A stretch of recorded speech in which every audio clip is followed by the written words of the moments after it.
Bonjour à tous, alors aujourd'hui on va voir une nouvelle technique d'imagerie médicale, l'échographie.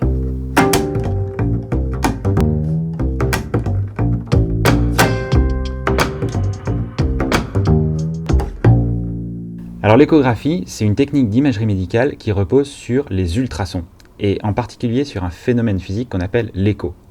Alors l'écho, c'est déjà utilisé dans la nature par des espèces comme par exemple le dauphin ou la chauve-souris, et ces animaux, ils l'utilisent pour détecter ce qu'il y a dans leur environnement. C'est un petit peu comme des yeux, sauf que ça utilise le son pour détecter les obstacles qu'il peut y avoir dans l'environnement.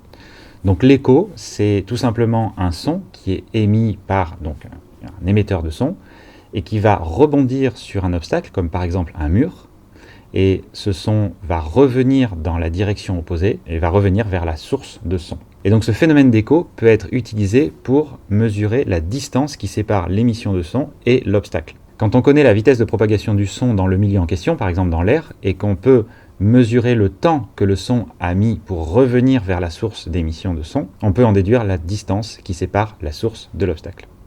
Et c'est précisément ce système qu'utilisent les dauphins ou les chauves-souris, et c'est aussi ce phénomène qu'utilise l'échographie. Alors en détail, une sonde échographique, c'est un appareil qui est capable d'émettre des ultrasons et qui vont donc rebondir sur des obstacles, en l'occurrence en imagerie médicale dans le corps humain. Et cette sonde va être capable de mesurer le temps que le son met pour revenir à la sonde elle-même.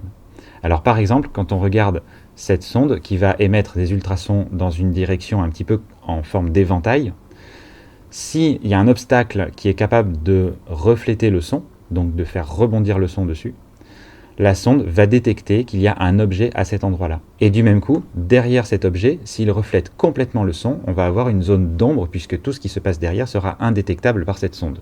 Alors l'échographie, c'est une technique qui est connue surtout pour suivre la grossesse. Donc sur ces images, on voit un fœtus qui est observé par échographie. Donc il faut imaginer que la sonde a été placée au-dessus du ventre et que le plan d'émission des ultrasons traverse l'abdomen et donc traverse le fœtus et permet de reconstituer l'anatomie donc du fœtus qu'on voit sur cette image.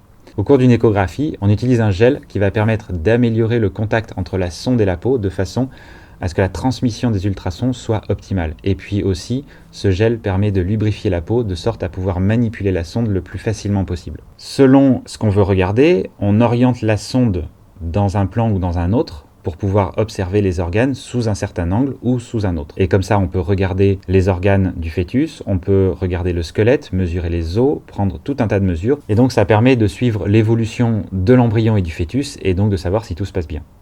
Alors cette technique, contrairement aux techniques qu'on a vues auparavant, comme par exemple la radiographie ou la scintigraphie qui utilisent des rayons ionisants, les rayons X ou les rayons radioactifs, cette technique d'échographie n'est absolument pas dangereuse, puisque les ultrasons ne sont pas dangereux pour l'organisme.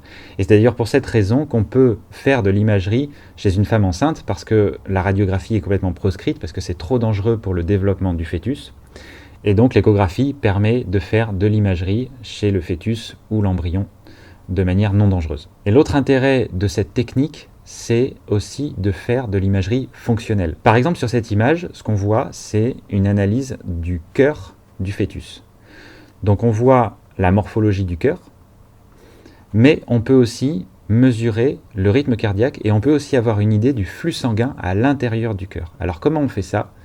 On fait ça en utilisant un autre principe physique qui s'appelle l'effet Doppler. L'effet Doppler, c'est un phénomène qu'on connaît tous.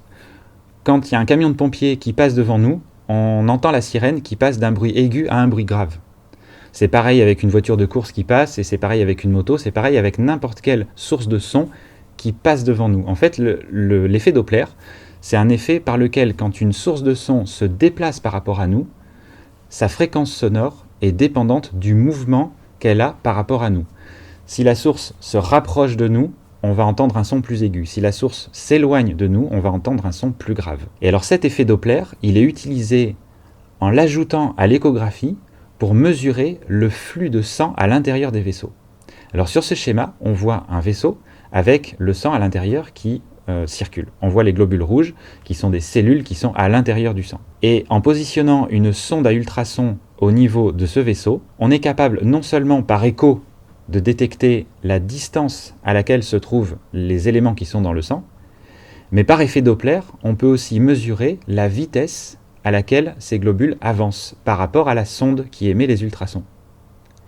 Et donc, l'effet Doppler, quand il est ajouté à l'échographie, permet de savoir si dans un vaisseau ou dans une artère, le sang circule de la bonne manière. Comme on le voit sur cette image, on observe une artère et une veine, et le signal coloré qu'on voit, c'est un signal de Doppler, c'est-à-dire c'est un signal qui va nous indiquer le flux sanguin.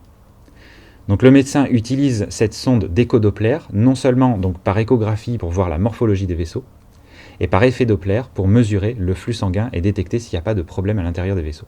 Dans une prochaine vidéo, on verra une autre technique d'imagerie médicale qui est sans danger pour le patient, qui s'appelle l'imagerie par résonance magnétique. Et quant à moi, je vous dis à la prochaine fois. Salut!